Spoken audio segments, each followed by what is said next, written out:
Olá, eu sou o Leandro Garcia e você está no Conversa Significativa, o bate-papo que acontece sempre na última sexta-feira de cada mês, às 16 horas, onde eu sempre trago um convidado para falar de novas ideias, trazer insights, novas formas de pensar, para a gente começar o mês inspirado, começar o mês aí com novas ideias aí, poder trazer alguma coisa diferente aí para o próximo mês. Hoje eu tenho um convidado, a gente estava brincando aqui, que é CEO da Thaler, uma empresa brasileira que eu admiro muito. Seja bem-vindo, Rafael Cáceres. Prazer ter você aqui. Desde já, grato aí por topar fazer essa jornada comigo aqui hoje. Beleza, Leandro. Valeu o convite, pessoal. Estou honrado em participar aí. Maravilha. Rafael vai contar histórias para a gente hoje aqui, é isso, Rafael? Vamos ouvir as histórias aí, como é que histórias podem nos ajudar a desenvolver produtos e serviços. Estou empolgado, acredito muito aí que a comunicação, ela tem muito a ver aí com a cultura da empresa, com a forma como a empresa entrega as coisas. Aí eu quero descobrir também como é que eu uso isso para fazer produtos e serviços. Legal, cara. Sim, eu vou falar um pouquinho aqui do que a gente tem feito, e aí a gente abre depois para debater, porque é um assunto que também está um pouco novo, acho que na minha cabeça, não só na minha, né? Acho que está todo mundo falando disso ultimamente, e eu trago algo aqui muito aplicado ao desenvolvimento de produto mesmo, né? Então, existem aí vários modelos de histórias e várias funções, né? A minha função, como Thaler, né? A gente acaba, como a gente é uma empresa que desenvolve software, desenvolve produtos digitais para nossos clientes, a gente acaba tendo essa pegada bem do produto mesmo, de como é que a gente usa histórias para criar produtos melhores, né? Então, e justamente porque tem toda essa complexidade envolvida em criação de um produto digital, né? Então, o nome dessa conversa tem essa relação, né? Como é que a gente faz sentido disso tudo para que a gente consiga construir, consiga unir equipes em torno dessa narrativa como um todo, tá?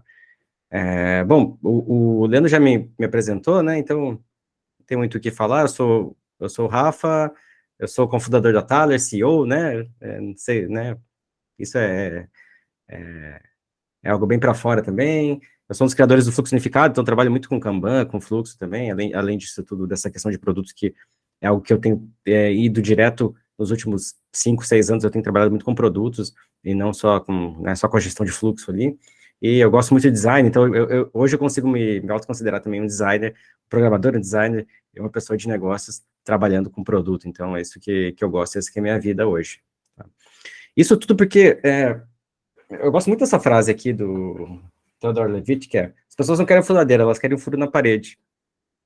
E sempre que um cliente... Isso quando a gente começou a Thaler lá em 2012, né? A gente era uma empresa cheia de sonhos e ideais, e de fazer softwares melhores, né? E os clientes chegavam para a gente não chegavam para a gente com problemas, chegavam para a gente já com uma solução para ser implementada. Então, a gente pegava aquela solução e a gente implementava da melhor forma possível, né, com as melhores metodologias, e fazia o código mais bonito do mundo, e fazia tudo, e de repente o produto falhava, o produto não dava certo, o produto não ia para frente, e a gente ficava lá com aquele código lindo, com aquele produto muito bem feito, com arquitetura mais bonita, escalável, performático, e a gente não, né, aí acabava que não, né, o sucesso acabava ficando para depois, né. Então, o cliente vinha pedindo essa furadeira para a gente, mas o que ele queria, na verdade, era o furo na parede, né? E aí a gente começou a subir um pouquinho, né? Falar, mas a gente está fazendo software muito bem feito aqui, mas a gente não está conseguindo entregar realmente o valor que a gente gostaria. Então a gente começou a falar um pouquinho, vamos falar um pouquinho antes, né? Vamos falar um pouquinho sobre... verdade. Não compartilhei o slide.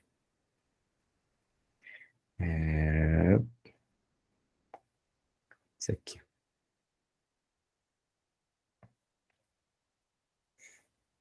Agora foi? Beleza, obrigado. Obrigado por avisar.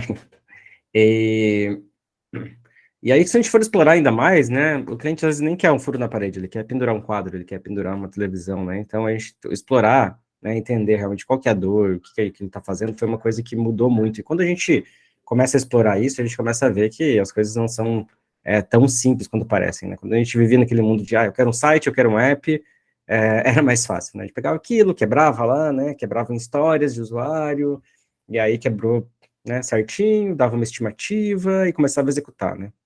Então, era um mundo mais simples. Quando a gente foi para esse mundo que é de entender mais realmente o que o cliente quer, né, olhar o trabalho que ele precisa fazer, acabou sendo, a gente acabou tendo essas grandes dificuldades. Por quê? Porque o mundo, né, a gente lá dentro da nossa casinha é assim, né, a gente vai de A para B, tá lindo, tá bonito, aqui a gente entregou. Mas o mundo lá de fora da consultoria é isso aqui, né?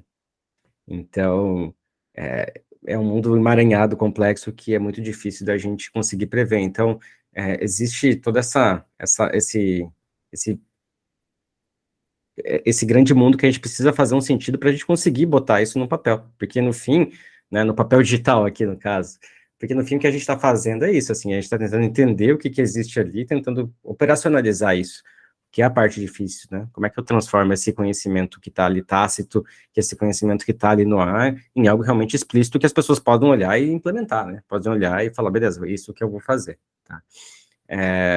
E aí a gente tem vários jeitos, né? Existe todo esse elo perdido, né, entre o que o cliente quer, né, esse impacto que ele quer vender mais, ele quer alcançar um KPI, ele quer, né, alcançar um OKR, e para isso ele quer uma feature, ele quer uma user story, ele quer um produto, ele quer né, ou seja, ele quer um app, ele quer um cadastro, ele quer uma integração, mas isso não necessariamente vai levar, né, então como é que a gente conta essa história entre o impacto e o output, né, esse impacto de negócio que ele quer, que é uma métrica que é muito difícil de conseguir se prever, de se conseguir se medir instantaneamente, né, para um output que está sendo criado, ou seja, muito desperdício existe aí, porque todo output para um impacto acaba sendo uma hipótese, né, dado esse mundo que a gente tem aqui, né. Eu não sei se realmente aquele app vai ter o sucesso. Então, quando a gente chegava para a gente com um app, com isso, implementa isso, a gente dava, quando a gente entregava, né, um produto muito bem feito, né, às vezes precisava cortar escopo aqui para caber na estimativa e tudo mais, para caber nos prazos, mas a gente não tinha realmente um sucesso acontecendo ali, e para isso a gente começou a botar esses caras aqui no meio, que, né, lá do pessoal do Lean UX, né, Josh Saden, falar de outcomes, né, como é que a gente faz essa conexão aí no meio, como é que a gente conecta esses dois caras de um jeito que eu consiga medir, né. Então, a gente começa a falar aí de comportamento, né? O outcome é uma mudança desse comportamento que a gente quer que as pessoas tenham uso do software, que vai levar ao resultado que a gente quer do negócio, né? Então, qual o comportamento humano que leva a esse resultado? E como é que eu posso fazer as pessoas terem mais esse comportamento, né? E como é que a gente sabe se a gente está certo?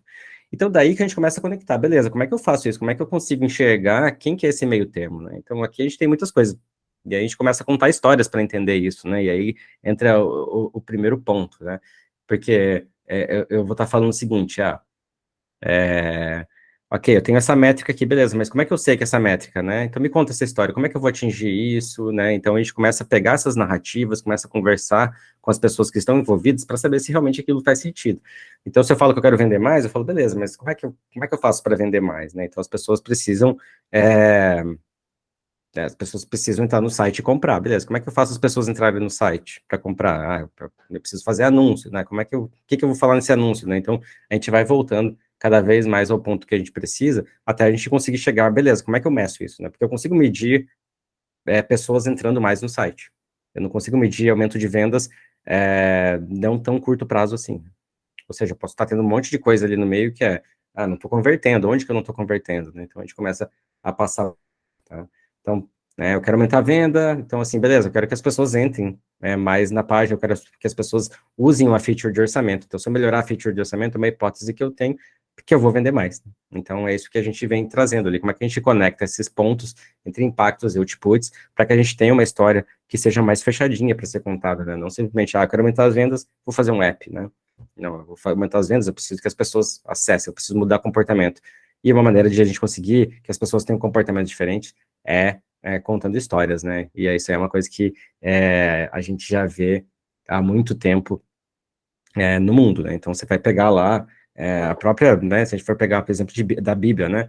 é um livro de parábolas, é um livro de metáforas, né? São histórias contadas que essas histórias ajudam a ter comportamentos, passar comportamentos complexos para as pessoas, né?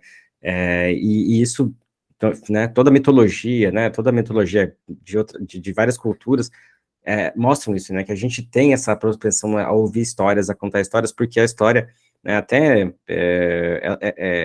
uma função multimídia ali, quando você conta uma história, que você tem a visão, você tem a audição, né, você tem mais elementos sensoriais, e isso, né, quando a gente tem essas interconexões no cérebro de vários sentidos ao mesmo tempo, isso ajuda muito a gente fixar, né, e a gente conseguir fazer esse sentido melhor dessas complexidades. Então, é isso que a gente vem trazer aqui. Como é que eu pego agora um produto que eu tenho, como é que eu conecto vários times que estão trabalhando nesse projeto, várias pessoas trabalhando nesse produto, né? Como é que eu conecto eles olhando para uma história específica, tá? Porque o que que a gente quer com isso, né? A gente quer fazer as coisas aos poucos, porque a gente não sabe. No fim é isso, a gente está cego, hoje em dia, a gente não tem como enxergar na frente, a gente vive no meio de uma névoa, e a gente não sabe o que vai acontecer ali para frente, e para isso, a gente não pode tomar decisões muito, muito longas, então a gente precisa fazer coisas pequenas, né, e dar passos pequenos, né, interativo e incremental, que a gente fala. Então, eu posso estar primeiro fazendo lá um outline do que eu quero desenhar, né, e aí eu posso mudar a pose, eu posso mudar a posição, posso botar elementos, e é isso que quando eu estou falando de produto hoje, é esse o modelo que a gente tem, né, porque hoje não é mais tão fácil eu simplesmente falar, beleza, gente, vamos fazer isso aqui, essa aqui é a nossa estratégia, vamos executar. Não, a gente precisa estar testando, a gente precisa estar a todo momento testando, porque tudo que a gente tem são hipóteses que vão ser testadas e vão ser validadas, e com isso a gente vai conseguir estar construindo em cima disso cada vez, num mundo cada vez mais, pisando cada vez mais firme, né, em cada passo. Um exemplo muito clássico que também que ajuda a gente a entender essa questão, né? Beleza. Quando um artista vai criar lá um quadro, né? Aqui o exemplo do Da Vinci criando a Mona Lisa, que é o exemplo clássico lá do livro do Jeff Payton, do User Story Mapping, ele fala isso, né? Ele não foi criando lá cada parte separadinha, ele foi pensando, né, a partir de uma história que ele tinha. Eu preciso, né, fazer uma mulher numa paisagem, né, com um olhar tal, né, então, assim, se existe uma história que ele queria contar, né, todo artista, ele quer contar uma história a partir de um quadro que ele está fazendo, tá? Então, e com isso, né, começa a desenhar ali, então, primeira fase, vai desenhar, mas, pô, essa mão aqui não ficou legal, então vamos melhorar, né, em cada fase, vai se melhorando e vai se incrementando, né, então vai se melhorando, se incrementando, até que a gente tenha todo, né, se brinca, né, que uma obra de arte nunca está completa, né, e nossos produtos, a gente pode pensar isso também, um produto nunca está terminado, certo? Você só chega uma hora que você fala, beleza, aqui eu vou parar ou eu vou abandonar, né? O produto é até pior, né, porque ele vai evoluindo cada vez mais, né? Então, uma obra de arte, ela, pô, tá finalizada, beleza, é isso. A gente não, a gente vai mudando, a gente vai pivotando, a gente vai entendendo, vai criando novos mercados e vai andando. Então, o que a gente tem hoje lógico que essa imagem acaba sendo muito simplista, né? Porque, na verdade, o que a gente tem é algo parecido com isso aqui, né? Então, o iterativo, né? Na prática, esse cara aqui de cima, e o incrementalismo, né? Que o pessoal fala, né? Que seria o exemplo cascata, né? Vou fazer toda essa parte aqui inteira, então, eu vou fazer toda análise, todo design, né? E aí, depois eu vou passar para a implementação, que é o mundo que a gente trabalhava, não muito tempo atrás, que não funciona assim, né? Na teoria ele é assim, na prática ele acaba sendo algo totalmente maluco. Isso aqui é o exemplo de criando, né? Cada time vai criando um pedaço, a gente vai juntando, né? Acaba que no fim você tem algo que não se conversa, né? Eu vejo muito isso acontecer bastante em vários clientes que a gente já passou, que cada um, né, se divide, né? A ideia é de cada vez vai dividindo cada vez mais, se dividindo cada vez mais, né? Então, quando vê, você tem um time lá fazendo só uma rebimboca da parafuseta, fazendo uma coisinha muito, né, pequena, e depois, quando as coisas vão se juntar, que acaba que não se conversam, né? E aí a gente acaba tendo mais problemas. Então, essa ideia de que, pô, cada vez a gente dividir mais times é melhor, é um viés que eu vejo muita gente passando, né? Tô com um time aqui, estamos fazendo isso aqui, agora divide em dois times, cada um faz um pedaço, né? É um modelo de especialização que as pessoas acham que vai ajudar, né? Ou seja, times menores, né? Multidisciplinares, tudo bem, beleza. Eu tirei a especialização completa, né? Então, assim, não tenho mais totalmente uma especialização cascata, mas agora eu tenho um monte de microtimes fazendo um monte de coisas, microserviços, micro features, que depois tem um trabalho muito grande para se conversar, para se manter releases, né? Para se conseguir chegar em algum lugar. Então, a gente também tem que chegar aí num meio termo, tá? Justamente porque quando a gente tem projetos de software andando, essa é uma outra imagem que eu gosto muito, que me traz muita... essa imagem me traz uma realidade de projetos que a gente já passou, tá? Aqui dentro. Que é o quê? No começo do projeto tá tudo bem, né? Tá todo mundo lá, entrega, tá lindo o produto, né? Então, sei lá, tem o QA olhando os mínimos detalhes, então você tá olhando tudo, máscara do CNPJ, e, né, tal, todas as integrações, e tá tudo lindo, um monte de coisa bem feita, né? E aí você começa a passar o tempo do projeto, começa a se apertar, né, o prazo tá chegando, e aí começa a crescer o número de features que o pessoal tinha esquecido, né, o tal do backlog creep, vai crescendo, começa a apertar, as pessoas não estão mais na correria, o que se faz? Bota mais gente, né? E quando você vê, né, as coisas começam a sair totalmente do controle, você tem um monte de gente trabalhando, um monte de gente fazendo um monte de coisas erradas, né? Tanto no código quanto no design, né? Você vê que as coisas não estão mais funcionando legal, as páginas não estão bem, o aplicativo, a performance está ruim, e quando você vê, se acelera tudo para fazer uma entrega, né? Se entrega no fim, né? E se entrega algo parecido com isso, né? Você tem algumas partes do sistema que estão muito boas, outras que estão totalmente terríveis. O gerente vai lá e vai falar que foi sucesso porque ele entregou no prazo, mas assim, o software tá capenga, a manutenção vai ser horrível, para colocar qualquer feature nova vai demorar alguns anos ainda e as coisas não andam. Então, isso é uma coisa que a gente trabalhando um pouquinho mais interativo, incremental, pequeno, vai ajudar bastante a gente a estar fazendo isso. Tá? Porque a documentação é falha, né? A gente simplesmente falar o que a gente quer não significa que as pessoas entenderam, né? Então, quando eu falo lá alguns exemplos na vida real que isso acontece, mas assim, imagina no software, né? Se a gente tem uma complexidade tão maior, imagina quanto que isso não acontece também, né? Então, a pessoa pediu um carimbo para colocar data numérica, né? E aí veio o carimbo, data numérica. Esse aqui é bom também, né? Bota uma foto do pendrive no bolo e realmente, né, foi o que foi feito. Esse aqui eu acho demais, né? A pessoa é veterinária, ela pediu para botar duas patinhas no jaleco dela e foi feito, né? Então, isso aqui ilustra muito que, às vezes, o que é pedido, né? Quando não tem uma história por trás, né? Imagina isso aqui, esse exemplo aqui. Aqui ela já conta um pouquinho mais da história, né? Olha, eu sou veterinária e eu quero, né? Então, assim, você dá um pouco mais de contexto, né? Eu trabalho com animais pequenos, domésticos, eu gostaria de duas patinhas de cachorro ou de gato, né? Então, você está contando uma história melhor, né? Você está contando uma história que faz fazer um pouco mais de sentido a pessoa entender, né? Então, geralmente, isso aqui é lógico, né? É engraçado, mas assim, quando a gente começa a pensar nessa complexidade toda, você vê que isso aqui acontece todo dia, né? Porque né, é o que se entende, né? Se não tem uma validação completa, quando você chega lá no fim, é isso que se entende, é isso que foi implementado, tá? Então, por isso que a gente tem que... Isso por quê? Porque essas histórias são um framework da nossa consciência, né? Então, como eu disse, histórias, a gente vive histórias faz muito tempo, né? E a gente faz sentido disso contando histórias, né? Contando histórias da nossa vida, né? Então, você fala de você, né? Você conta já uma história. Eu nasci, né? Então, essa conexão entre você, bebê, e você agora, né? É uma história que se passou, uma história que você conta, né? Eu era um bebê, nasci em tal lugar, depois fui para onde, fiz escola em tal lugar, né? Então, quando você começa a ter essas narrativas dentro de um produto, né? E a gente chegou a um ponto, né? Que a gente esqueceu disso, e o modelo, né? Cartesiano, de racionalidade, não, beleza, vamos quebrar as features, vamos quebrar as histórias, né, vamos quebrar, nem as histórias, né, vamos quebrar os requisitos, né, e detalhar o máximo possível tudo que a gente precisa para mandar para as pessoas implementarem certinho, o modelo que acaba gerando ainda mais problemas, por quê? Porque esse tipo de coisa aqui acontece demais, tá? Então, por que a gente conta história? Por isso, né? Como é que a gente sai desse modelo racional de detalhamento completo? Gente, eu passo isso direto, tá?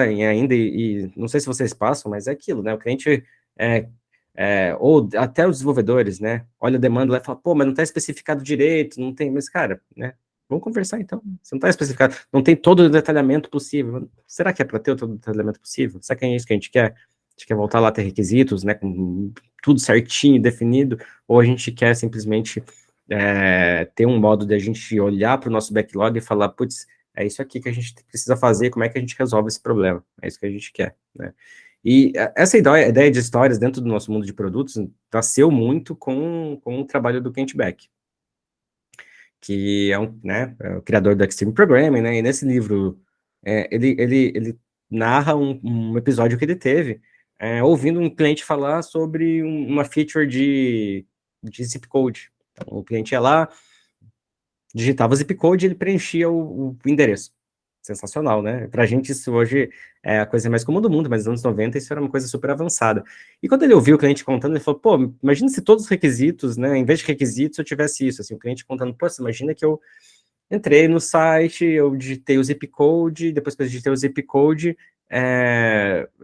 preencheu meu endereço automaticamente. Então, a ideia de histórias vem muito disso, assim, pô, como é que a gente faz o cliente contar as histórias de como ele gostaria, ou como ele usa, né, o sistema hoje, como é que a gente faz isso se transformar no jeito que o desenvolvedor, o designer vai ouvir isso e vai falar, pô, legal, como é que agora eu transformo isso em software? Como é que eu transformo isso agora num produto, dado essa narrativa, né? Então, em vez de eu especificar exatamente, né, eu contei uma história. Então, quando a gente fala de história de usuário dentro do nosso contexto, é isso, né, é uma história contada, tá? Uma narrativa, assim, para ser mais específico, né, é uma narrativa, uma história sobre como um usuário, né, um usuário vai usar o sistema. E o mais legal disso é que você tira aí a todo o viés de ser um analista de requisito, algum especialista indo lá e falando o que tem que ser feito, para botar a jornada, né, para botar o usuário no centro do problema. Então, você está falando que o usuário, né, a pessoa que está usando o sistema, contada a história da perspectiva dela. Tá? E aí, depois, uns anos depois, esse cara aqui, que é o Jeff Payton, ele viu que, cara, essas historinhas eram muito legais, mas na prática era muito difícil estar mantendo todas essas histórias aí, porque é um monte de história, né? E aí ele começou a criar um modelo de mapear, né? De realmente botar essas histórias no modelo bidimensional, onde eu consigo ter um pouquinho mais de visão do que está acontecendo. Então ele criou a ideia do User Story Mapping. Ele disse que quando ele lançou, né, os primeiros artigos lá sobre o User Story Mapping, o pessoal olhou e falou, pô, mas eu já faço algo parecido, mas eu também faço, né? E quando isso aconteceu, ele viu que o que ele tinha, na verdade, ali era um padrão, né, de como fazer isso. E conversando com a Lida Rising, ele conta também que o User Story Mapping, no fim, é um padrão de como mapear histórias de usuário dentro de produtos. Não é uma técnica só, não é um framework. Então, assim, significa o quê? Que você pode fazer do jeito que você quiser, do jeito que você achar melhor, e inove, né? Então, assim, como ele é um padrão, né, você não precisa seguir a risca tudo que tem ali. E é legal porque a gente vê nos nossos clientes, assim, a gente ensina o pessoal a usar, né? E de repente a gente vê o pessoal criando novos padrões, novos modos de organizar as coisas dentro do backlog. Né? Por que isso, né? Então, assim, aí eu vou trazer um pouquinho para complexidade aqui. Hoje a gente tem esse modelo, né? Que é o quê? Isso aqui é do livro lá do Kinevin. O pessoal fala o seguinte, como é que a gente faz hoje? A gente olha, né? Então, assim, como é que a gente tem? Hoje funciona assim, e a gente vai fazer um produto que vai ser assim, né? Lá para frente, e beleza, agora é só implementar, né? Esse modelo que a gente tem. Aqui ele está falando de consultoria, né? De como fazer mudança organizacional, mas eu traduzo isso para como fazer produto também. Vai vir lá uma agência de criativos que vai, né, fazer toda uma experiência nova e tudo, e falar agora daqui para frente assim, começa a implementar. Né? Já vivi isso muito também, de que a implementação aí as coisas não andam, né? O que o pessoal pensou não é praticável. Quando você vê, passa alguns anos, o projeto falhou, o projeto saiu muito ruim. Isso me lembra até uma história do livro, na biografia do Steve Jobs, ele conta isso, né? Que ele era muito fã de carros, então ele ia para os salões de feiras, né, de automóveis, né? E ele chegava lá e via aqueles carros incríveis, né, e ficava apaixonado. E quando esses carros saíam ali, 3, 4 anos depois, os carros eram uma porcaria.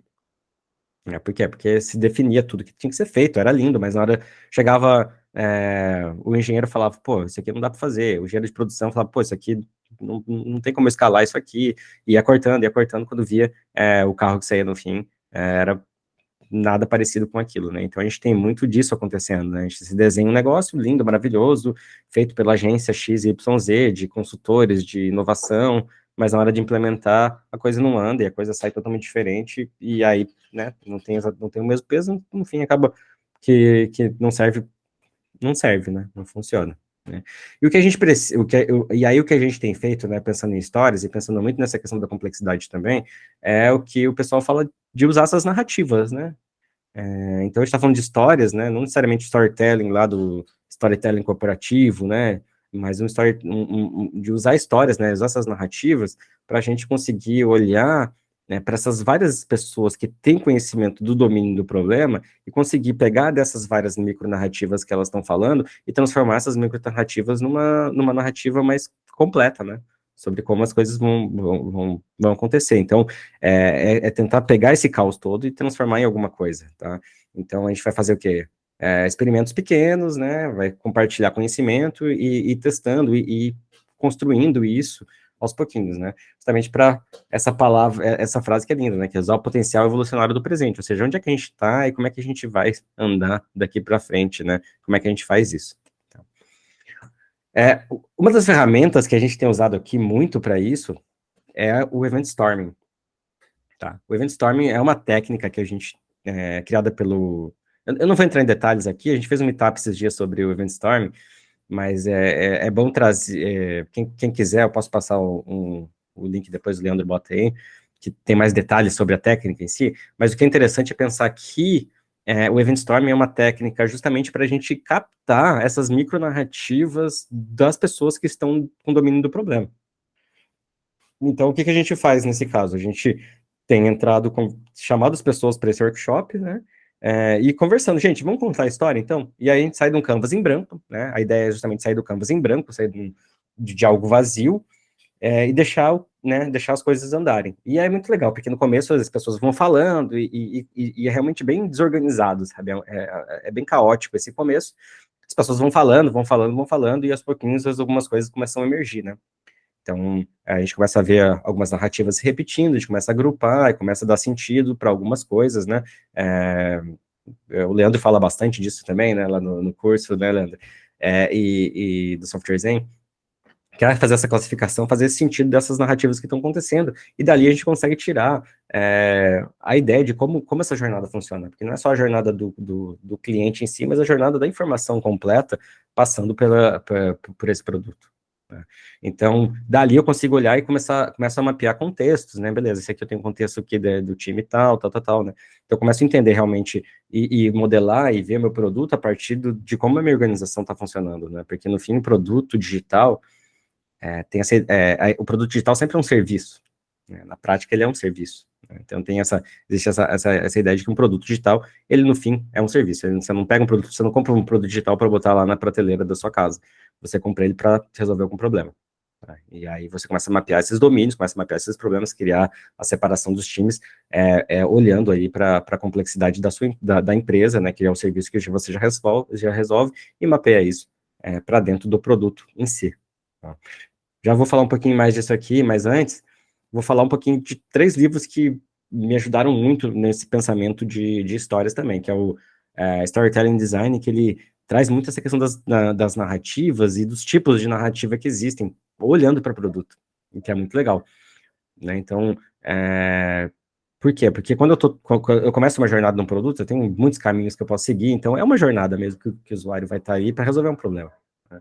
Então, essa ideia de usar storytelling para o design em si ajuda muito, porque quando a gente vai lá e mapeia, a jornada é essa. E aí eu falo, beleza, como é que eu posso transformar essa jornada em algo que mais atrativo, né? E aí, sim, a gente entra no papel do design, que é o que, beleza, eu tenho aqui uma atenção, eu tenho aqui alguma coisa que vai me trazer um resultado, então eu consigo fazer essa jornada que já existe, talvez, ficar melhor ainda, usando aí, sim, o storytelling, né? Todas as técnicas, né, do storytelling. Então, eu saio lá da narrativa, das micronarrativas, e pego aquilo e consigo, a partir disso, criar alguma coisa nova, né, usando o conceito do storytelling aí, que é, né, vai pegar lá a jornada do herói, tem vários tipos. Esse livro do design, storytelling design, ele traz vários modelos, né, de storytelling que podem ser usados dentro de um processo de design, né, então sendo lá a jornada do herói um deles, por exemplo, né, que é o mais conhecido, né, que todo mundo já conhece, mas tem lá Aristóteles, tem as três fases, aí entra um mundo à parte, né. Esse livro do meio aqui, que não dá para ler o nome direito, mas é um livro bem recente, que chama The User Journeys, né, é a jornada do usuário, e ele é focado em story mapping para produtos, assim, então é muito legal, porque ele trata realmente de usar story mapping para você conseguir ter esses passos, né, de uma história. Então, desde eu vou dar um exemplo aqui, perdi aqui, que é, né, você tem lá, o usuário vai ser exposto a um problema que ele tem, ele vai ter um incidente, né, ele vai saber que aquilo existe, ele vai ter uma crise, né, que é, pô, eu preciso resolver esse problema, até que ele vai ter que chegar num clímax, né, que é entrar no produto, fazer cadastro e tudo mais, né, e aí ele vai resolver, vai ter um final feliz, por exemplo, né. Ou seja, às vezes tem produtos que resolvem seu problema, mas assim, não tem um fechamento, não tem uma continuação, né, não tá chamando para a próxima temporada ali, no caso. Então, é isso que a gente tenta olhar também no design, na perspectiva do design, para fazer sentido. E um livro que assim, eu adoro esse livro, que é esse Building Story Brand, do Donald Miller, ele é um livro bem para marketing, mas esse livro, eu consigo olhar ele numa perspectiva de produto também,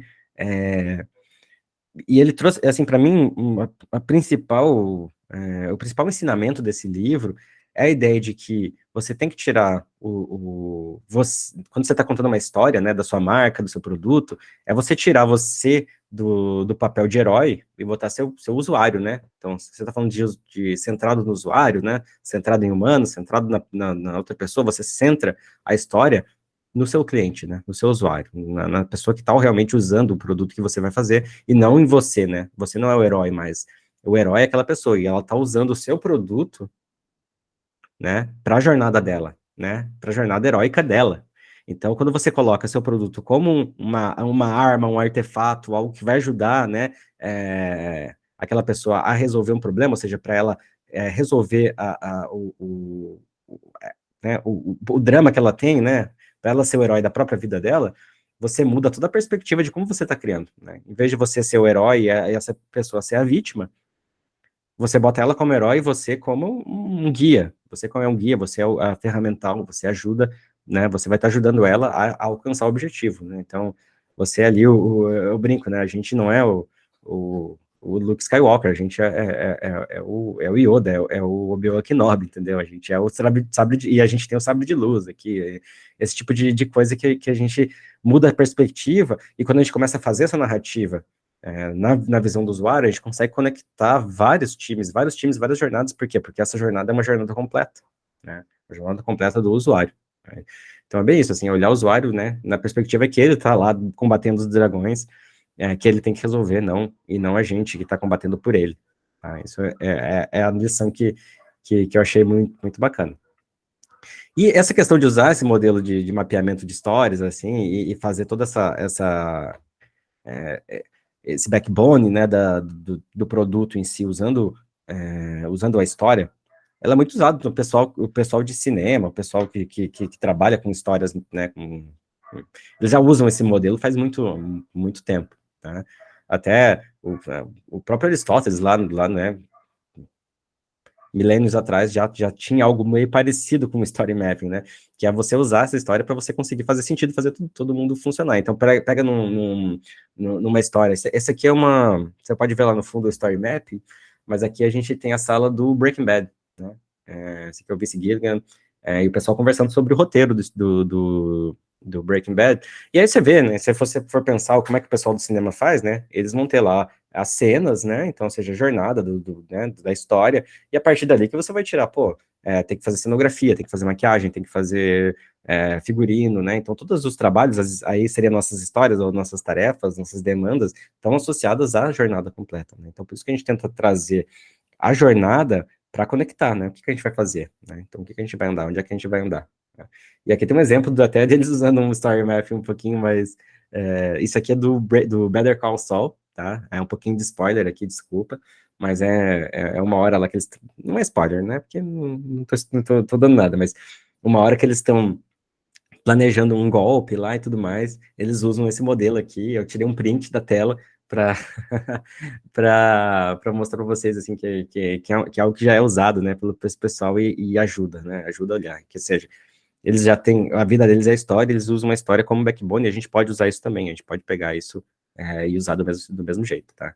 Então, como é que a gente cria esse mapa, né? Então, primeiro, como é que a gente faz isso fazer sentido, né? Então, primeira exploração, né, que eu falei, primeiro, beleza, a gente vai chamar a galera, vai conversar, vai explorar quais são os problemas, o que a gente tem que resolver. Segundo passo, a gente gera o caos, ou seja, galera, tira da cabeça. A gente chama de event storming justamente porque é a ideia de um brainstorm, né? Ou seja, vamos falar, nada errado, né? Aquele negócio do brainstorm, né? Nada tá errado, nada tá errado. Então vamos colocar as coisas aqui, né? Só que a gente usa isso em formato de evento, tá? Tem um motivo, tá? Que eu não vou entrar aqui, mas a questão do evento é legal porque a gente fala algo que já aconteceu, então ajuda muito a gente ter essa questão da história, né? Foi um evento que aconteceu, geralmente as histórias são baseadas em eventos, né? Acontecem coisas, né? Então você pega lá a Cinderela, né? A Cinderela perdeu o sapato, aí o príncipe achou, né? Então a gente tenta. A gente tenta muito olhar isso nesse sentido, assim, do passado, justamente para a gente mapear os eventos que acontecem na jornada do usuário, tá? E justamente no passado, para a gente ter um modelo que seja útil e parecido, né?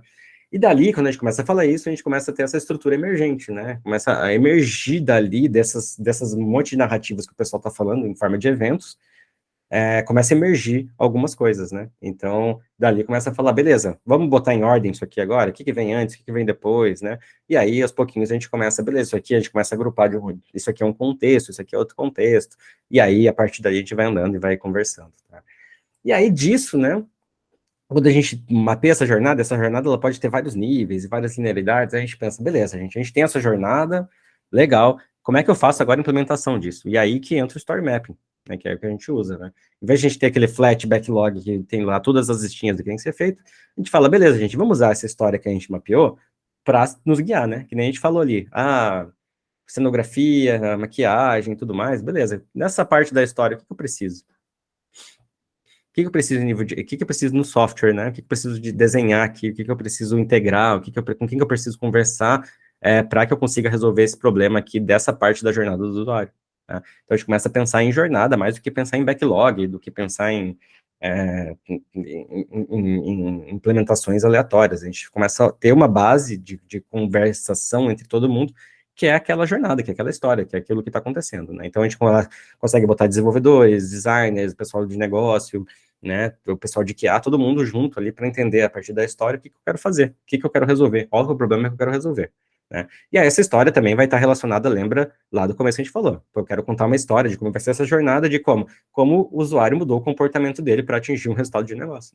Então, essa é a história que eu acho que é a melhor hipótese que eu tenho de como que a gente vai conseguir fazer esse comportamento ser mudado, né? Ou seja, a pessoa precisa comprar algo, ela não tá comprando, ela não tá convertendo. Como é que eu faço ela converter? Né? E aí vai criando. Né? E aí, é essa linha, né, que a gente tem usado.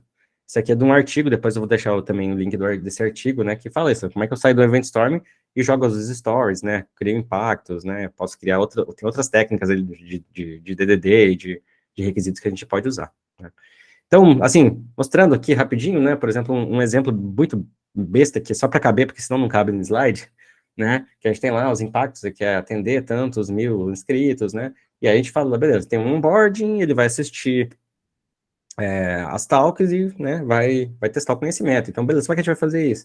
Ele vai ter um cadastro, ele vai ter que preencher o perfil, né, vai ver a programação, depois que ver a programação, ele vai assistir as talks, né, vai marcar as trilhas que a pessoa quer, depois que fez isso, ele vai ter um quiz, né, ou seja, já estou na finalização da minha história, e lá no profile dele ele vai conseguir ver quantos pontos fez e tudo mais, né, etc. Tá bom? E aí isso, né? E aí você vai criando, né? Pô, para isso eu preciso o quê? Preciso que receba e-mail. Aí começa a criar, né, realmente dessa estrutura narrativa, começa a criar realmente as histórias que precisam ser feitas. E aí que vem o pulo do gato, né? Que é, beleza, gente, para a gente validar a melhor. Eu preciso. O que é o MVP aí nesse caso, né? É a menor jornada possível para eu ter um aprendizado. Como é que eu posso fazer a menor jornada possível para que eu valide que essa jornada é válida, tá? Então, eu posso ter aqui no meio, pô, em vez de fazer um cadastro aqui, ele já vai estar pré-cadastrado na base, sabe? Aí, não necessariamente o corte, quando a gente fala de cortar escopo, não necessariamente é fazer menos, né? Pode ser fazer algo diferente, né? Então, pô, agora vai mudar para o YouTube, o quiz vai ser num outro serviço lá que já tem quiz pronto, e aí a gente faz essa jornada completa aqui, usando 3, 4 serviços que já estão prontos, para a gente validar com alguns usuários se aquilo funcionou ou não. Validou, beleza, agora a gente vai implementar, né? Funcionou, não funcionou? Ajeita, muda a história, melhora a história. Agora a gente vai para o segundo, beleza, agora vai ter um cadastro, vai integrar com o LinkedIn, vai ter um sistema próprio de vídeos, né? Então, e aí a gente vai, né, vai ter um sistema próprio de quiz, aí a gente vai mudando. Agora a gente precisa ter métricas, a gente precisa olhar, a gente precisa, né, ter comentários. Então a gente vai aí quebrando, entendendo mais, né, da jornada, mas assim, cada release que a gente for fazer, né, na verdade um release metafórico quase, né, que é assim, cara, como é que eu faço o mínimo possível para ter um aprendizado, para colocar no ar, para esse cliente testar, e a gente ver se a gente está indo para o caminho certo, né? Então, toda essa jornada que a gente tem, no fim é para isso, né? Aqui eu termino aqui nossa conversa com algumas... Esse aqui é um slide bem recente eu tirei de uma foto do Alberto Brandolini, que é o criador do Event Storming, com o pessoal do Story Mapping, né, né, como é que faz essas duas coisas, né, e é o que está funcionando muito lá fora já, o pessoal está começando a usar Event Storming com o Story Mapping, justamente por quê? Porque um tem essa questão da narrativa emergente, da emergência da narrativa, e o outro tem essa questão de, beleza, agora que eu tenho isso, como é que eu linearizo isso para que seja executado, né, no fim, aí a gente tem essa questão da execução, então essa conexão entre os dois é o que tem funcionado muito para a gente, né, por quê? Porque é o entendimento do desenvolvedor que se torna software, não do stakeholder. Então, essa frase é muito legal por isso, porque, cara, no fim, quem está codando lá que realmente vai estar fazendo mesmo, né? O que vai virar software é o que o pessoal que está codando entendeu, não o que o stakeholder entendeu. Então, quando a gente consegue deixar isso muito claro, a gente tem softwares que realmente condizem com o que a gente quer, tá? Então, para finalizar, era isso, né? Né?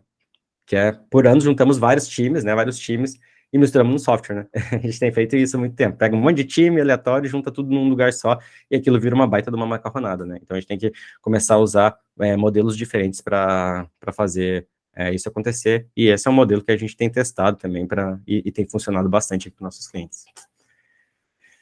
Então, é isso, gente. Vamos muito conversar agora? Vamos conversar. No meio... Eu não sei se vocês perceberam ali, mas caiu a chuva aqui quando eu te chamei, Rafael. Aí eu travei aqui, caiu a internet não voltou até agora, estou no 4G. Então, se minha voz picotar, se minha imagem ficar ruim aqui, é por conta disso. Muito bom, adoro esse assunto. Acho que micronarrativas, essa ideia de micronarrativas, ela é muito poderosa, realmente. Aí tem uma pergunta aqui do Matheus eu já vou ler a pergunta dele.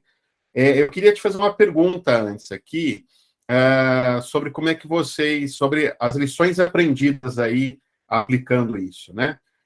Quando você falou ali de Lean X e tudo mais, me veio a coisa do Lean do Gemba, né? Descer lá para o chão de fábrica, viver lá, descer para o parquinho, né? Que a gente fala.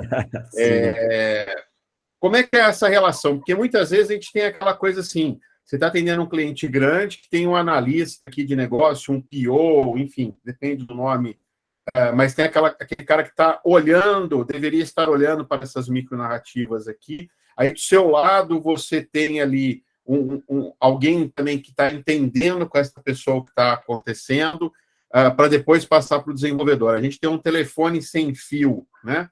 E aí na tua palestra você trouxe uma coisa ótima. É o resultado desse telefone sem fio que vai virar código, né? Porque é o entendimento do desenvolvedor que está aqui na ponta, muito distante do lado de cá. Então, eu sei que você faz alguma coisa diferente aí. Como é que é essa experiência? Sim. Cara, quando a gente bota lá Quando a gente faz esse processo de storming ali, do event storming, né? E bota, assim, é essencial que pessoas de áreas diferentes participem, tá? De vários domínios, porque se tem só uma pessoa, a coisa não funciona. Então,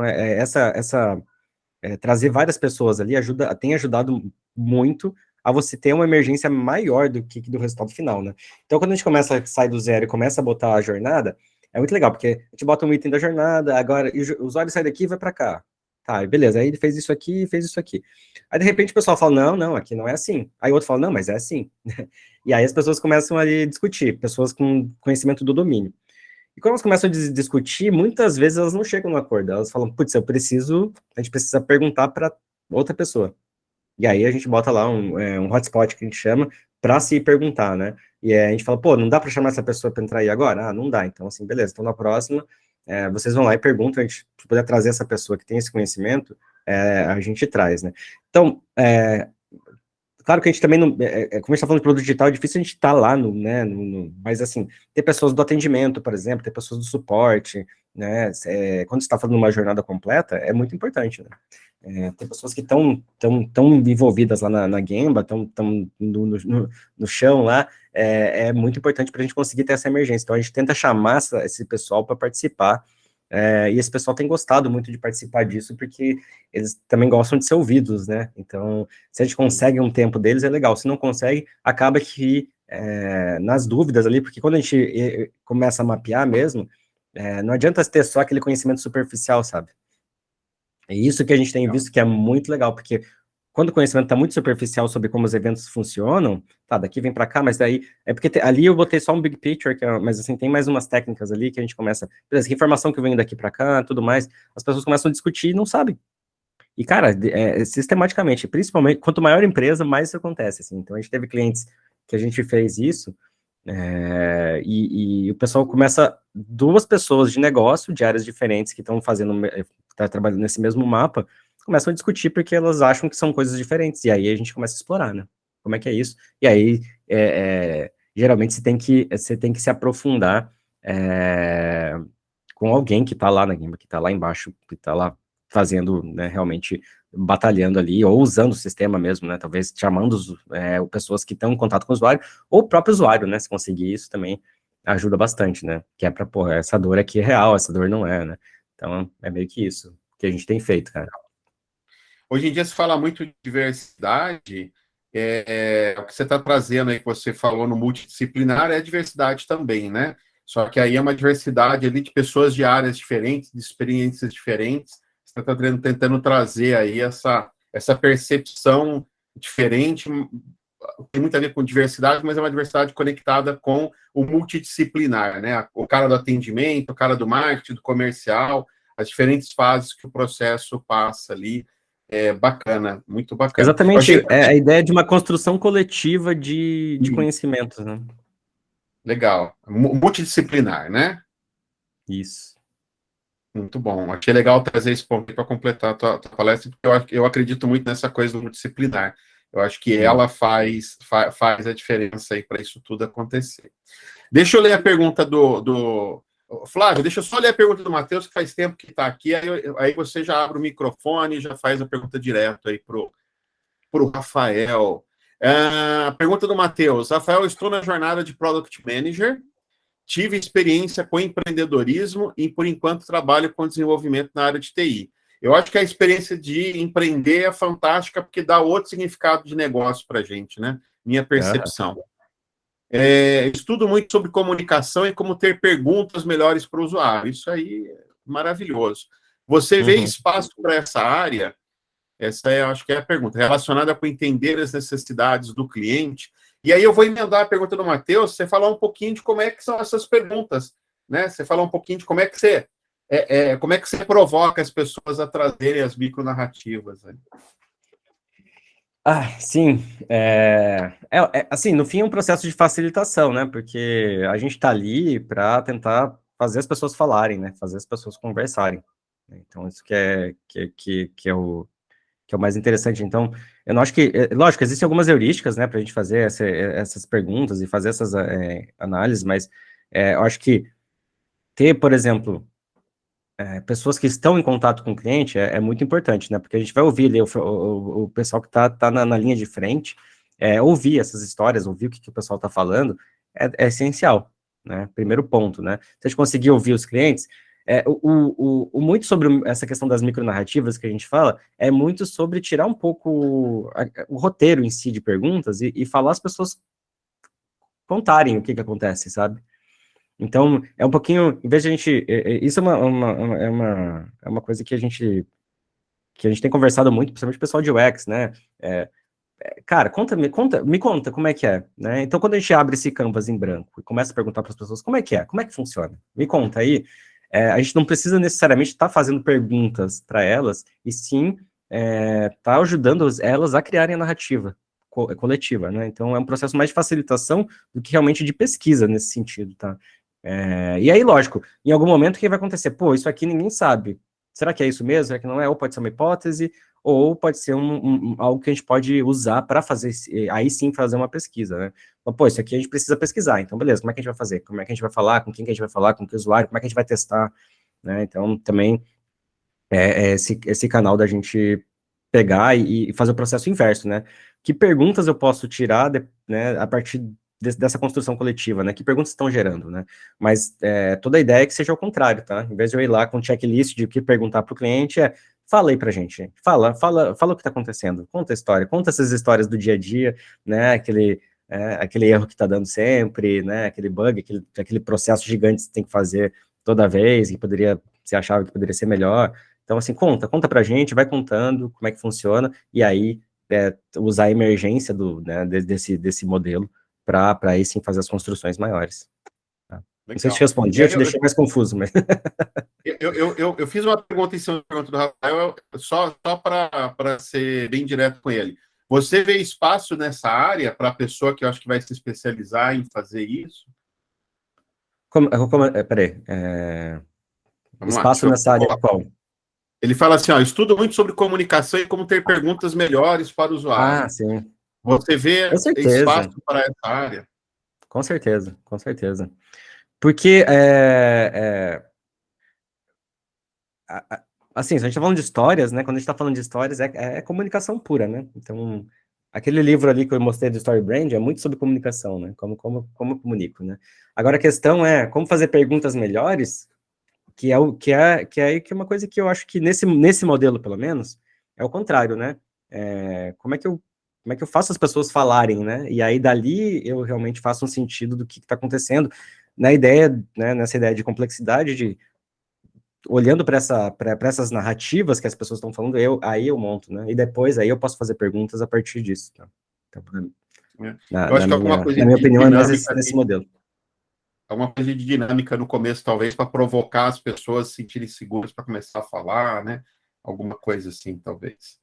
Sim. Cara, vou te dar um exemplo de como é que a gente faz, né? A gente começa a falar, beleza, o que acontece, né? E aí a gente fala assim, beleza, vamos achar pelo menos um ponto inicial, um ponto final, né? E partir dali, talvez. Então, geralmente um ponto final, beleza, como é que é o sucesso? Como é que termina? Termina o usuário finalizando a compra, sei lá. Beleza, o que vem antes, né? E aí o que vai acontecendo? Então, é um modelo também da gente ir conversando. O que acontece antes? O que acontece antes? E quando a gente vai perguntando isso, né, vai facilitando, vai olhando numa perspectiva de jornada, né, as pessoas vão falando e as pessoas vão contando o que acontece ali. Então chega um momento que uma pessoa fala, não, isso aqui é muito simples, a outra pessoa fala, não, não é simples não, isso aqui dá um monte de problema, não sei o quê. E aí você começa, não, peraí, não, mas eu não sabia disso, né? Não, mas tem, não sei o quê. Aí, beleza, precisamos explorar mais isso, beleza. Com quem a gente precisa falar? E aí começa a explorar um pouquinho mais a situação, né? Legal. Ó, o Matheus respondeu sim e mostrou um novo caminho para ele, como fazer as pessoas começarem a falar. Legal. Flávio, quer abrir O seu modelo de microfone? evento o modelo de evento, o modelo de storming é muito isso, assim, gente, é tipo brainstorming, né? Vamos falando aí, não tem errado. E depois a gente vai arrumando, né? E aí dali que sai a emergência, tá? Isso é bem legal. Fala, Flávio. Opa, tudo bem, Rafael, Leandro, pessoal? Tudo bem? Parabéns aí pela apresentação, Rafael. Eu não sou desenvolvedor de software, mas eu trabalho, ajuda a projetação de software, né? Legal. Um olhar do design estratégico, né? E tenho estudado muito storytelling também. E fiquei muito... Conectou muitas coisas que estava falando com o que eu estudo e com o que eu trabalho, né? E eu tenho estudado bastante também agora o Job to be Done, né? Do Christensen, né? Que, na verdade, as pessoas não compram um produto ou um serviço. Na verdade, elas querem progredir e usam o produto ou serviço para criar um progresso no que elas estão buscando. Ou seja, tu no nível de necessidade, que a gente poderia dizer mais para alto nível, né?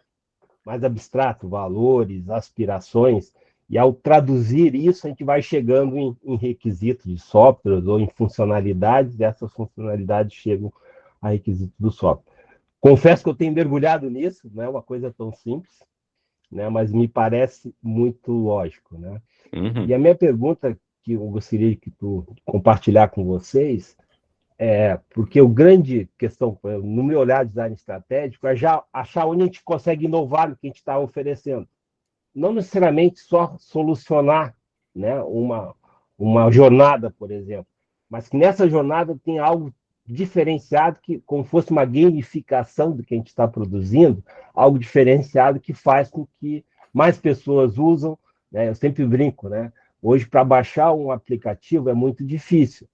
Então, a pergunta que eu chamo assim, o que vai fazer que a pessoa baixe um aplicativo? Que faça sentido para ela baixar um aplicativo e usar, né? Então, eu só queria entender toda a tua história e toda a tua experiência, né? Aonde tu vê os espaços de inovação efetivo, né? Porque a gente trabalha muito com... assim, por mais que tecnicamente as pessoas que estão atendendo podem dizer o que elas acham, o usuário, no fim, é ele que a exploração dele que vai falar coisas que a gente não enxerga no dia a dia, né? É explorar a circunstância, onde toma a decisão, por que está tomando essa decisão, o que você está buscando em última instância, né? Então, eu estou trazendo colaboração aqui, mais perguntas, né? E uma curiosidade só, nessa jornada, acho que evento map, né? Evento story event, né? Uhum. Tu junta as pessoas, começa pelo caos. Quanto tempo tu tem trabalhado nesses eventos? O tempo mesmo. E número de pessoas que tu considera assim, efetivo, que ganhe essa dinâmica, não fique uma bagunça também, mas que sejam espaços de contribuições. Não sei se ficou claro aqui, eu dei uma visão geral. Eu vou começar respondendo a última, que eu acho que é mais simples, aí a gente vai para outra. Mas eu vejo que, primeiro, assim, a gente fala que a gente precisa de, no mínimo, 3 horas para um workshop desse, no mínimo 3 horas. No máximo, cara, no máximo não tem. Como é que a gente tem feito isso? A gente tem feito cadências de exploração, né? Então, a gente vai lá e marca 3 horas, por quê? Porque as 2 primeiras horas ali vai aquele caos. Se a gente faz um de 1 hora, não dá tempo de ter essa emergência das coisas, né? A gente fica só no caos e as pessoas ficam frustradas, né? Então é muito legal que acaba que no começo as pessoas acabam ficando um pouco frustradas, mas, pô, isso aqui tá muito bagunçado, né? Porque as pessoas têm essa necessidade de organização, mas de repente quando as coisas começam a se organizar, assim, elas passam, pô, legal, né? Esse é um ponto, assim, por isso tem esse mínimo. Como é que a gente faz aqui, geralmente? A gente faz 4 horas, a gente tenta marcar, né, com os clientes, e o máximo de pessoas que estão envolvidas, né, o máximo de stakeholders possível, né, então, assim, isso vai depender muito de cada cliente, né. Acho que o Leandro, até lá no Event Storm, fez uma pergunta, né, Leandro, que o cliente tem paciência, né, então, assim, tem uns que vão ter mais, uns que vão ter menos, né, então, assim, um cliente que, sei lá, está acostumado a fazer uma Lean Inception de 1 semana, talvez fique mais fácil você conseguir chamar bastante gente para ficar um dia inteiro fazendo Event Storming, né, mas a gente faz aqui, a gente acaba fazendo 4 horas, e aí marca 2 dias depois, né, então a gente vai criar os hotspots, que eu falei que é as dúvidas, né, que acabam surgindo, e aí a gente vai marcando mais, assim, então a gente tenta fazer revisões constantes disso, então, tanto o Event Storm quanto o Story Map, a gente tem cadências de revisão, então a gente nunca deixa aquilo como, aqui, gente, tá aqui, tá pronto, acabou, não, todo mês, pelo menos, né, que a gente tem umas cadências mensais, todo mês a gente vai olhar e falar assim, faz sentido isso aqui ainda, né, isso aqui a gente já fez, a story mapping, essa narrativa mudou, não mudou, né? Então a gente sempre está revisando isso constantemente. Agora, você perguntou primeiro foi sobre como usar isso para inovação? Foi mais ou menos isso, né? O que eu vejo, cara? E aí, existem várias né, escolas, né?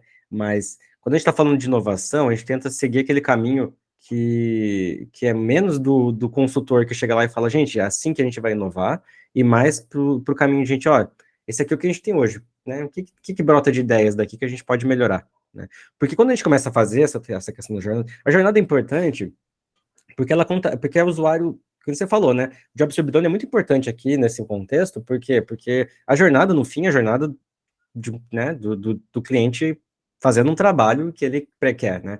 Quais são as aspirações dele ali variam, né? E aí a gente entra nos outcomes lá, né? E do comportamento, né? Então, Às vezes ele está usando aquilo porque ele quer resolver um problema de negócio, sim, mas no fim também não é só isso, né? Ele quer ganhar uma promoção, ele quer parecer né, inovador, ele quer tem várias coisas ali no meio que estão envolvidas que talvez que as narrativas podem ajudar e as pessoas vão falar, pô, mas né, não é só isso, né? Então, hoje, quando um gestor entrega no prazo e se mata e faz o time dele inteiro sofrer, se matar para entregar no prazo, no escopo, ele faz isso porque ele está pensando no bem do projeto? Não, porque ele está pensando na carreira dele, porque ele quer ser visto como pessoa que entrega no prazo, né? Então, se ele é julgado por isso, ele vai, né, se dane o produto, não estou nem aí, né? Então, é muito da gente olhar como é que é o contexto da organização também, né? Então, se a organização preza né, por essa questão de eficiência e tudo mais, é uma coisa. Agora, se ele está sendo julgado pelo resultado, pelo outcome, pelo ser inovador, aí ele vai pensar diferente, né? Então, essa é uma questão que também não adianta eu chegar numa empresa super tradicional que está olhando isso e tentar botar todas essas maluquices aqui de inovação, o pessoal vai falar, cara, não, né? Ou talvez aí vai ter só uma área de inovação lá que pode ser que a gente consiga colocar. Então, também tem isso. Eu acho que esse aqui é um modelo muito voltado para a inovação, justamente porque é isso, assim, a gente está saindo de uma tela em branco, né? Como um artista. Então, você está saindo de uma tela em branco, a gente está mapeando o as is, a partir de narrativas e está pensando, beleza, a partir dessas narrativas que a gente tem, que está todo mundo aqui, como é que a gente pode melhorar a vida do usuário, pensando nos outcomes que a gente quer, tanto para ele, quanto para a organização como um todo, né? Então, assim, eu também, como organização, eu quero que ele compre mais, que ele, né, que ele divulgue mais, que ele compartilhe mais, que ele, né, seja mais ativo né, dentro do produto, esse tipo de coisa que a gente quer que aconteça, né? Como é que a gente muda esse comportamento, né? E de uma maneira inovadora, né? Então, eu acho que na inovação a gente vai ter isso, assim, como é que é o as is e como é que a gente coletivamente pode usar essa inteligência coletiva para olhar os gaps que a gente tem e possibilidades de melhoria, tá? Eu sei que isso é muito voltado para uma inovação mais incremental, né? Isso que eu estou falando. Agora, para disrupção, como é que eu posso fazer isso, né? Eu posso também sair por esse canvas em brancos e falar, cara, vamos imaginar agora, né? Vamos imaginar um novo futuro? Vamos imaginar juntos, em vez de a gente pensar no as is, né, que é um modelo que eu mostrei, a gente pode pensar agora uma jornada do to be, né? Como é que a gente gostaria que fosse, né? E dali do to be, né, tipo, desse modelo com várias pessoas do domínio pensando como é que poderia ser o to be, a gente pode sair com ideias novas que a gente começa a voltar e pensar na viabilidade aí, né, em outros casos, tá? Não sei se faz sentido. Não faz, a gente chama aí, pode ser contar uma história no futuro, criar uma hipótese, né? Como é que faz para resolver alguma tensão que está durante a jornada, né? Exatamente. E pode surgir ideias a partir dali. O pessoal do futurismo, né, vê muito isso, né, fala muito disso, eu vejo que é isso, assim, como é que eu tô pensando lá na frente, né, qual a história que eu tô contando, né, e como é que eu trato isso. Então... O James McShill, que é o cara do storytelling, isso é brasileiro, vale a pena estar trabalhando, dar uma lida nos livros do James McShill, né? Cara, eu fiz o curso do James McShill. Isso aí. Então, é muito bom, cara, ele é sensacional. E ele brinca que a gente não vive a realidade nossa é alternativa, ela é imaginária, né? Então a gente está sempre contando uma história no futuro, né? Então isso também é importante para a gente não ficar preso a fatos tão cruéis, ou tentar exatidão no fato e trazer mais sentimentos também para essas histórias, né? Entender as emoções das pessoas naqueles momentos e aí a partir daí há um espaço de acolher a parte funcional com a parte social e a parte emocional. São as três necessidades, né, que geralmente as pessoas têm ao passar por uma jornada. Né? Exatamente, cara. E acho que uma das coisas que é isso, assim, como a gente tem essas histórias na nossa cabeça, né? Como é que a gente explicita tudo isso, né? Porque tá tudo, no fim, essas histórias que a gente tá falando, da Gemba, né? É tudo tácito, né? Conhecimento tácito. Sim. E aí a gente usa a história justamente para a gente conseguir explicitar um pouco mais, né? Pelo menos deixar um pouco mais, né, mais explícito esse conhecimento tácito que está na cabeça de todo mundo, né? Porque cada um tem a sua narrativa, né?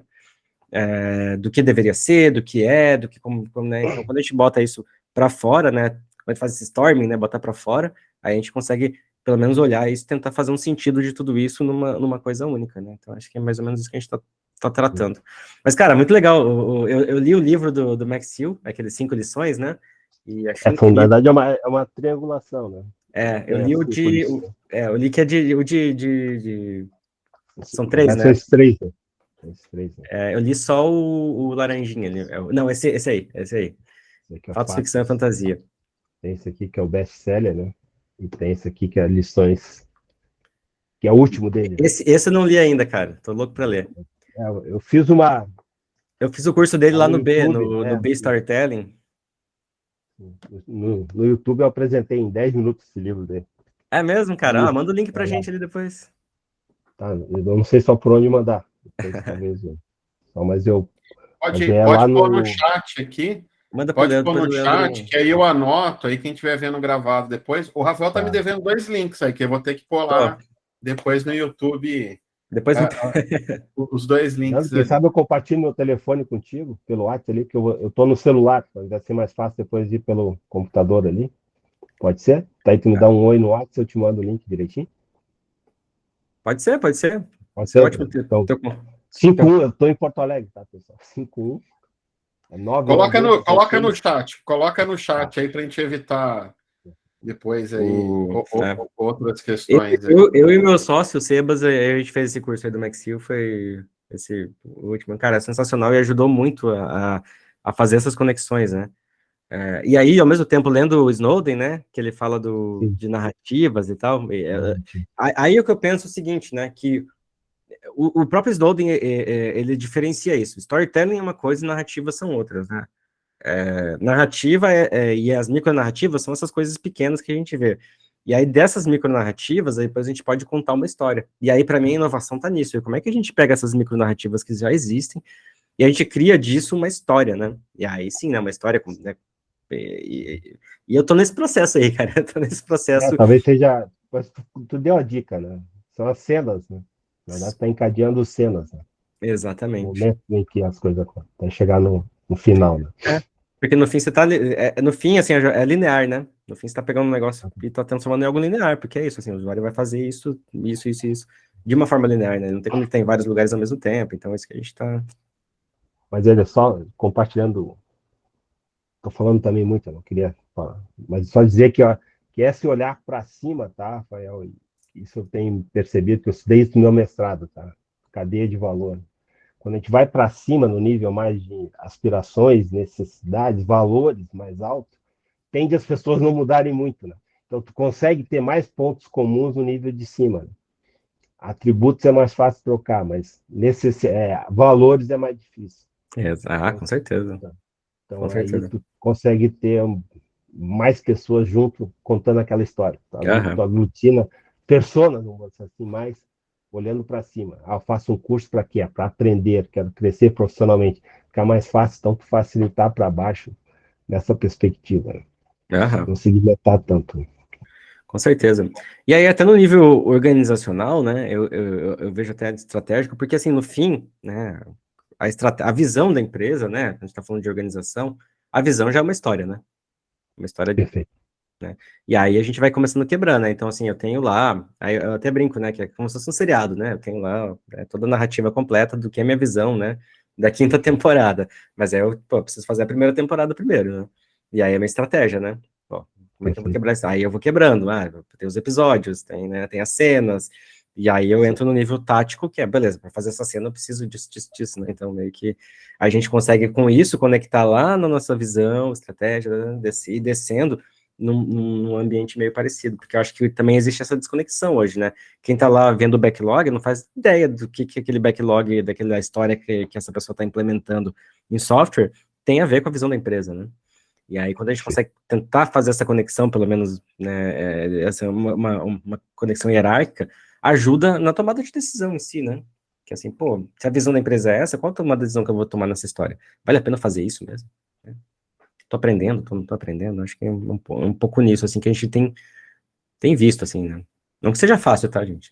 Quando a gente fala aqui em palestra, parece tudo muito fácil, né? Na vida real, é uma complicaçãozinha, mas, assim, tem ajudado, né? Tem ajudado bastante. Muito bom. Obrigado. Muito bom. Tem aqui na InnovaFlow, a gente tem falado muito de Business Agility, aí a gente acredita muito que Business Agility tem 3 pilares ali.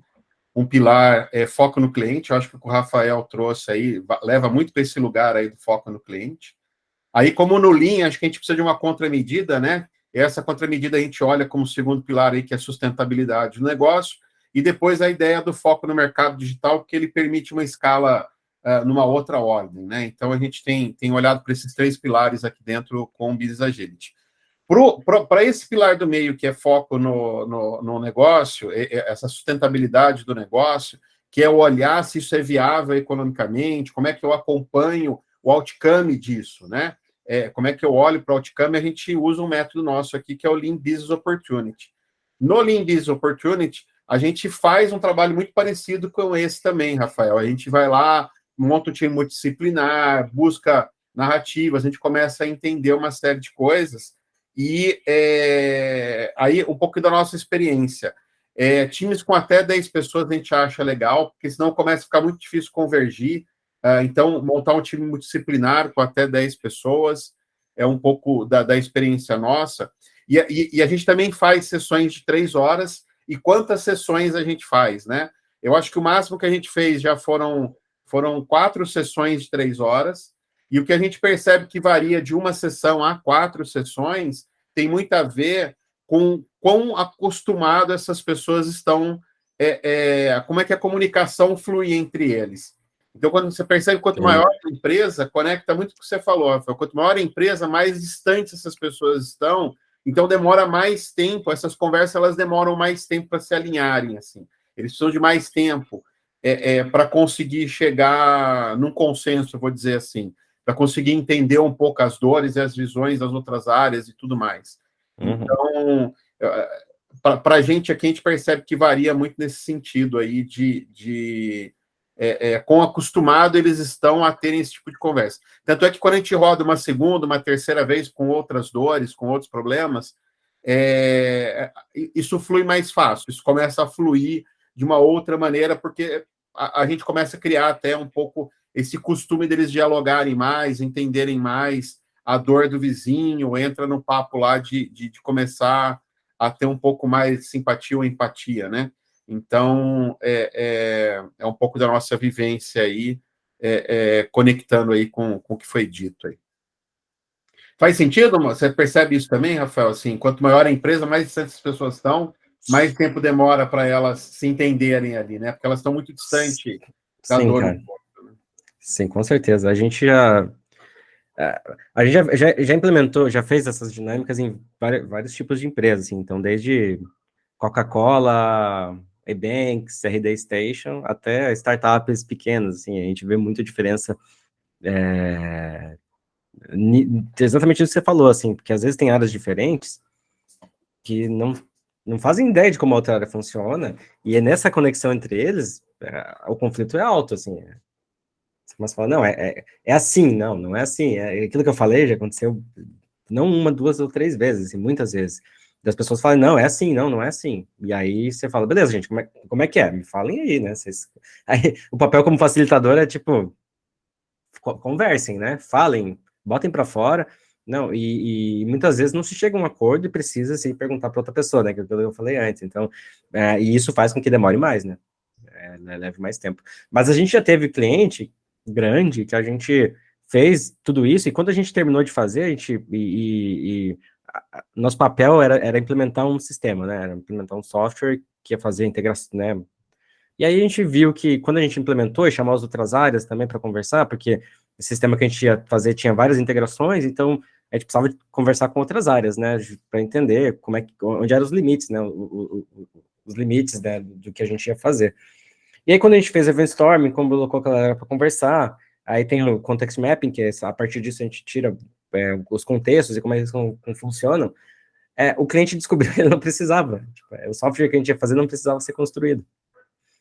E só se descobriu isso com isso, assim, conversando, né? Fazendo essas narrativas e vendo, cara, isso aqui já não tem pronto? Tem. Isso aqui não tem pronto? Tem. Então, o que a gente vai fazer aqui, né? Então, a gente ia implementar qualquer outra... Se a gente não tivesse feito isso, ou qualquer outra empresa ia lá implementar, ir lá e fazer, e talvez ia ter um sistema duplicado dentro, né? Não sei nem... e isso deve ter de monte dentro de empresas grandes, né? Vários sistemas que fazem a mesma coisa, e aí você começa a ter vários problemas. Então, a gente, no fim, era um projeto grande até, assim, em valor alto, e a gente falou, cara, não precisa da gente, né? Então, a gente conseguiu acabar com um projeto antes dele começar errado, assim, usando esse tipo de técnica, simplesmente fazendo as pessoas conversarem, e descobrindo que, cara, eu posso integrar direto isso aqui com isso aqui, isso aqui com isso aqui, então tudo isso aqui que a gente tá fazendo é besteira, né? Então fechou. Aí, né, aí foi legal, assim, que a gente acabou entrando em outro, aí a gente foi para fazer outra coisa, né? E o cliente ficou feliz, então foi legal. Isso foi um case bem bacana. Não posso falar com que cliente foi, mas foi legal. E tem a ver com descarte, né? E descartar. Exato, descartar é um descarte de um produto, de um projeto inteiro, né? Mas, Rafael, desculpa eu interromper aí, Rafael. Mas o pessoal comercial gostou de não ter.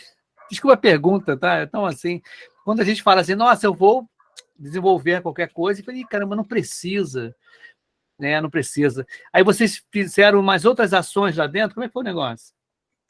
Sim. Já tinha o orçamento aprovado, né? A gente falou, beleza. Tá. Então, beleza. Que tem aí, né? Beleza, show de bola. Mas sim, cara, o comercial sou eu, né? Então. Isso eu tô dizendo, você é o comercial, entendeu? Mas eu acho que tem um pouco a ver com o que você quer de longo prazo, né? Ganha confiança. Isso aí pode ser problemático, né? Com certeza. Eu acho que quando você descarta, você gera capacidade, né? Gera oportunidade, né? É uma grande dor, né? Oportunidade de fazer outras coisas, né? Tem confiança mesmo, né? Confiança mesmo, né? Pergunta para o Flávio aqui, então, e para o Rafael. Flávio, eu vou pegar você para responder a pergunta do Matheus aqui. Como é que vocês começaram nessa área aí? Bem rapidinho. Cara, posso começar? Eu acho que eu contei até um pouquinho lá no começo, né? Eu sou desenvolvedor de software, então eu sou formado em computação, né? Ciências, e trabalho com desenvolvimento de software trabalho profissionalmente desde 2000. E comecei a programar lá em 97, 98. E ali, quando a gente fundou a empresa, em 2012, né, a Thaler, que a gente viu, né, que, cara, só fazer software, só ser a fábrica de software, né, como se falava antes, né, o feature, fábrica de feature, né, o nosso sucesso não necessariamente é o sucesso do projeto, e se o projeto não é sucesso, a gente não tem continuidade, então é um negócio ruim a gente fazer um projeto que não vai para frente, né. Então, quando a gente faz um projeto, entrega lindo, maravilhoso, com documentação, com código bonito, mas o projeto não é sucesso, os clientes não usam, né? Você tem super performance, é escalável, mas não precisou escalar, porque ninguém usou, foi um problema. Então, a gente começou a pensar, e eu sempre tive esse pezinho no design, assim, sempre gostei muito de design também, e fui começando a me interessar mais por UX, né, por experiência, e fui começar a tentar chegar mais no problema mesmo, né, e como eu já estava abrindo uma empresa, também gostava de marketing, negócios, então, para mim fez muito sentido isso. A questão de histórias mesmo, para mim, foi ler o livro do Jeff Payton, que me abriu, assim, legal, né, e dali eu falei, histórias, né, legal, e comecei a cada vez trabalhar mais, porque ele falava muito sobre isso, né, como é que eu vejo muita empresa, muito pessoal de gestão usando Story Mapping. Story Mapping, cadastro de usuário, cadastro de fornecedor, mas você olha aquele Story Mapping, que na verdade é só um breakdown de backlog, né? Não tem história nenhuma ali dentro, não tem narrativa, não tem nada, né? É só fazer módulo disso, módulo aquilo, blá, blá, blá, blá. Então, assim, não tem uma história. Então, quando ele fala, por que você precisa da jornada? Por que você precisa da história? Para você ter uma mínima jornada, de aprendizado, é o seu MVP, né? Você consegue realmente tratar. Porque se eu falo lá que é módulo isso, módulo aquilo, módulo de cadastro, módulo de relatório, módulo de tal, como é que eu faço um corte disso pensando em qual que é o mínimo, né? O mínimo eu vou pensar vai ser não vai fazer sentido exatamente com o que eu quero aprender, né? Então, quando ele falou isso no livro, eu falei, putz, história, né? Aí eu comecei a pesquisar mais sobre storytelling e ler livros e tudo mais, e muito também com o Snowden aí, né, falando de narrativas, o pessoal, né, do Kinevin lá falando sobre narrativas, micronarrativas, então as coisas se conectaram, mesmo o pessoal do Kinevin não falando mais storytelling, não falando mais de história em si, trocando narrativa justamente para não confundir, né, o que é uma narrativa, uma história, que a história tem uma estrutura, né, a gente acha que juntar os dois é legal, então meio que assim que eu fui, né. Flávio. Legal, Flávio. Como é que você começou aí, só para ajudar o... Na verdade, eu eu trabalho com serviço há muito tempo, né? E jornada do cliente há muito tempo também. Mas Legal. do que depois da minha carreira toda, do mestrado, eu parti para o doutorado em design estratégico, né? E no meu doutorado, eu fiz muitas formações em ferramentas de facilitação, Lego Serious Play, Pots of You, e eu sempre vi que as narrativas favoreciam, né? No meu doutorado, eu trabalhei muito forte a questão das metáforas, né? Como ajudar as pessoas à mudança de comportamento através das metáforas, né? E aí tive a oportunidade de conhecer o Jason Axill, numa formação internacional sobre storytelling, e a partir dessa formação, cada vez mais eu fui conectando a questão de história, narrativas, mudança de comportamento, né? E do meu mestrado foi o que eu falei, eu trouxe essa questão da Ledrin, né? Que é uma ferramenta de máquina que faz com que a gente consiga tomar decisões sobre produtos, considerando que a gente tem um trade-off, a gente não pode ter tudo, né? Então, como eu tomo decisões sem perder a essência do que as pessoas estão escolhendo o meu produto ou o meu serviço, né? E aí eu fiz meu mestrado nessa cadeia de valor. Como é que é o nome? Você falou? Cadeia de valor meio cinza. Essa é foi o meu mestrado, né? É uma técnica de lettering.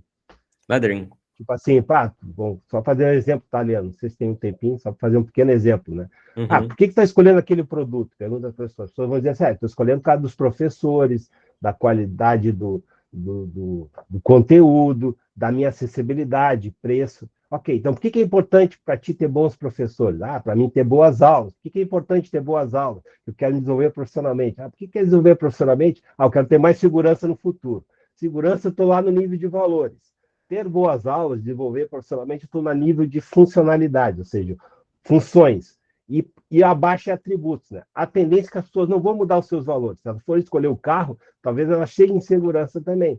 Por que está escolhendo aquele carro? Porque sei lá, eu quero ter, porque ele tem 6 airbags. Por que é importante ter 6? Vai chegar em segurança também, deu para entender? Então, tu vai chegando no nível mais abstrato que as pessoas não tendem a mudar tanto. Para baixo, as pessoas podem mudar. Então, eu posso trocar algum atributo do produto sem perder por que as pessoas estão escolhendo aquele produto. Então, essa é a relação que eu estou fazendo com o Jobs to be Done, que eu tenho estudado bastante, né? Que legal. Queria entrar nas aspirações para poder descer. Ou seja, nas aspirações eu estou perguntando por quê, e para chegar em funcionalidade eu estou perguntando como. Então, esse exercício de ir para cima e para baixo, que acho que dá o escopo de a gente criar narrativas para mudança ou inovação que faz sentido para as pessoas. Muito legal. Aí, ó, Leandro, conversas significativas aí pode ser um... Gostei desse assunto, cara, gostei desse assunto. Pois eu vou te chamar no WhatsApp ali, eu vou te pedir uns materiais. Tá bom, Rafael? Rafael, para fechar, porque a gente já está dando aqui 1h30, que é a nossa ideia aqui de tempo, só para conectar com o negócio, num dos seus slides lá, você fatiou as entregas, né? O tal do MVP que a gente fala. Eu gosto muito dessa ideia de fatiar, coletar métricas, entender, né? Se você precisa de um tempo para aquilo, para o sistema responder aquilo que você colocou no ar, né? Uhum. Então, aí eu coleto métricas para entender se aquilo está me ajudando a chegar no outcome que eu desejei, porque é isso que interessa. Uhum. Esse outcome pode ser dinheiro, pode ser outra coisa, né? Diminuir a saída de cliente, tem vários outcomes que você pode ter ali. Não necessariamente é entrar dinheiro. Mas você falou ali que você fatia. Eu acho isso muito importante, trazer métricas para esse momento e acompanhar isso para que é ali que você comece a entender o que você leva para a segunda fase. Por mais que no começo você desenhe 2, 3 fases, né? Aquilo é uma proposta, né? Na prática, a gente sabe que aquilo muda na segunda, muda na terceira. Muda tudo. E os outcomes é que justificam você fazer a segunda, você fazer a terceira, né? Ou deveria ser o aprendizado que você tem ali que vai justificar você ir para a próxima fase. Eu queria que você rapidinho falasse como é que você fatia. Dá uma dica aí de como é que você faz ali as fatias. Ali. Tá. A gente tem vários modelos de fatiar, né? O que eu falo, principalmente, assim, o mínimo que eu preciso para gerar um aprendizado, né? Esse é o mote, né? Mas indo um pouquinho mais para a prática, a gente uma fatia pode ser uma hipótese de outcome, por exemplo, né? Então, pode ser que essa fatia aqui, assim, eu tenho o outcome de aumentar em 20% a conversão de vendas no e-commerce, né? E pode ser que a minha release é isso, né? Minha release, essa minha fatia aqui é isso, eu quero aumentar em 20%. Como é que eu faço? Como é que eu faço primeiro, então, beleza, como é que eu faço para provar que se eu mudar tal coisa, não provar, né? Ter mais indícios de que se eu fizer essa mudança, realmente vai impactar nessa métrica. Tá? Como é que é o mínimo experimento que eu preciso fazer para dizer que essa métrica realmente existe uma correlação entre essas métricas, né? Então, por exemplo, minha hipótese é que se mais pessoas entrarem no site, mais pessoas vão comprar, eu preciso saber que, beleza, vou botar um pouquinho mais de gente no site e ver se aumentou minha conversão, né? E como é que eu faço isso? Como é que é o mínimo experimento que eu preciso para fazer para botar um pouco mais de pessoas no meu site? Um exemplo bem besta, né? E aí eu vejo que, beleza, botei mais gente no site, mas eu botei 50% mais pessoas no site, mas a conversão foi de 5%. Aí eu posso entender que, beleza, essa minha hipótese não era válida, eu preciso de uma outra, né? Que é o quê? Talvez é a experiência que tá ruim, né? Então eu preciso melhorar a conversão. Então, talvez é o quê? É o formulário que tá ruim, a página que tá ruim, né? Então, exemplos muito básicos só para fazer uma conexão, né? Então, aí a gente vai colocando, a gente vai pensando, beleza, qual que é o mínimo que eu preciso para saber isso, né? Então, eu posso entrar, então, antes e validar hipóteses, eu posso ter outcomes que são hipóteses, quando eu valido essas hipóteses, aí eu falo, beleza, eu já sei agora que realmente, se eu botar mais pessoas aqui, eu vou gerar mais isso, então, beleza, agora eu vou realmente projetar, vou fazer esse release, esse corte, com mais propriedade. Qual que é o mínimo que eu preciso fazer para realmente fazer agora um teste de verdade de que as pessoas vão comprar mais se eu fizer tal coisa, né?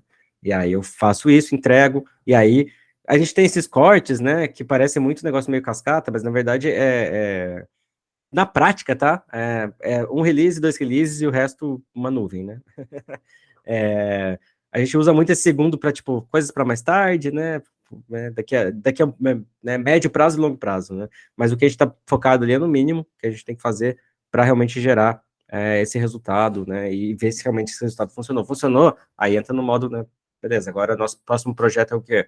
Nosso próximo projeto é aumentar para 40%, não sei, né? Aí a gente vai ver qual que é o próximo OKR, KPI, impacto, o que for, e como é que a gente consegue falar que, beleza, se eu mudar esse comportamento, eu vou estar mexendo nessa regra. Então, a gente vai fatiando, olhando hipóteses e como é que é o mínimo que eu preciso para validar que aquele outcome realmente vai funcionar primeiro e depois, realmente, eu preciso validar que está funcionando. E se não estiver funcionando, eu tenho que criar um outro. E aí, a gente vai fazendo isso. Ou descartar a iniciativa e gerar... Ou descartar. E falar, cara, isso aqui não vai rolar, vamos para outro caminho. Não tá dando certo e vamos para outro caminho. E beleza, aceitar a derrota ali e ir pro próximo. Uhum. Ou pivotar, né? Muito lance do Lean Startup é pivotar, beleza. Eu já tenho esse negócio que eu criei aqui, como é que eu posso achar outro público agora para ele? Né? Pode ser se eu tenho uma startup, é uma hipótese também, né? A partir do que eu já tenho, eu olhar como eu encaixo, né? Aí o Customer Discovery lá do Steve Blank ajuda muito nisso também. Você estava falando do exemplo lá das 50% a mais, você pode ter atraído o perfil do cliente ideal errado também, né? Exatamente. Da campanha melhorada, tem um monte de coisa. Fiz lá um clickbait, botei um monte de gente, mas o pessoal não comprou. Não adianta, né? Muito bom. É isso daí. Agradecer muito, Rafael. Foi maravilhoso, foi um papo muito bom. A gente já estourou aí uma hora e meia. Adorei as perguntas, quem participou ao vivo aqui, muito obrigado. Para quem está assistindo a gravação, assina o canal, fica de olho aí, porque todo mês a gente tem aí, o do mês que vem já está fechado já, a gente vai falar aí sobre cultura, vai trazer o case aí, a vivência de um brasileiro que está trabalhando numa empresa lá fora, e tem um papo bem legal para trazer para a gente. Então, assina o canal aí, clica no sininho para ser notificado, para você poder continuar participando. Muito obrigado a todos. Quem quiser fazer pergunta, vem para o ao vivo aqui, participa, interage, faz igual o pessoal fez aqui, já tira as dúvidas na hora. Valeu, gente. Obrigado. Foram ótimas perguntas, gente. Valeu, obrigado, hein? Falou. Obrigado. Valeu, Nelo. Valeu, Rafael. Parabéns. Tchau.